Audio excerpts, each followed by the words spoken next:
Another day, another basketball stories na naman ang pagkukwentuhan natin.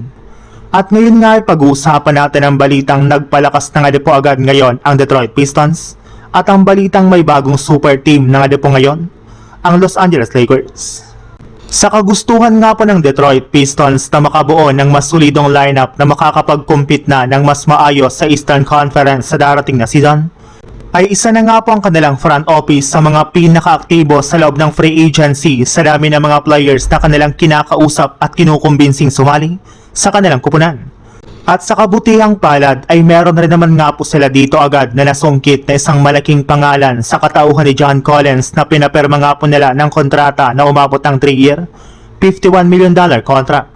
Kinuha nga po nila si Collins sa free agency upang sa ganon ay mapalakas nila ang kanilang front court. Nakita naman ninyo na nanlamya bigla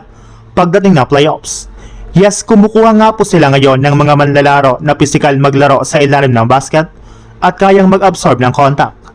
Magagamit na naman nga po nila ang athleticism ni John Collins para magkaroon ng bagong option ngayon sa kanilang opensa. Babagay rin naman nga po ito nakatandem ni Cade Cunningham dahil sigurado nga po na makakagawa sila ng mga alley-oop plays para sa Detroit Pistons. Sa ibang balita naman, matapos lang naman nga po ang hindi magandang nangyari sa Lakers sa first day ng free agency market matapos mawala dito ang kanilang mga player na sina LeBron James na hindi na babalik pa sa team, Marcus Smart na pumirma na sa Houston Rockets, Luke Kennard na nag-sign na sa Phoenix Suns at si Rui Hachimura na lilipat na ng ibang team ay bumawi na nga po si Rob Pelinka sa second day ng free agency market.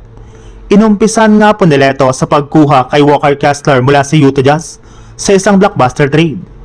Sinundan rin naman nga po nila ito ng sunod-sunod na pagkuha nila ng mga bagong player sa free agency market katulad na lang ni Quentin Grimes na pinaperma nga po nila ng 4 years $60 million contract, Sandro Mamukelashvili na pumerma na sa team ng 4 years $52 million contract at si Colin Sexton na pumerma rin naman ng 2 years $19 million contract. Dahil nga po sa ginawang move na ito ng Lakers ay bubuhin na nga po ang kanilang lineup ng kanilang mga players na sina Austin Reeves, Luka Doncic, Walker Kessler, Sandro Mamukelashvili, Quentin Grimes, Colin Sexton, Jake LaRavia, DeAndre Ayton, Jared Vanderbilt, Bronny James, Cameron Carr, Ado Tiero at si Dalton Knecht.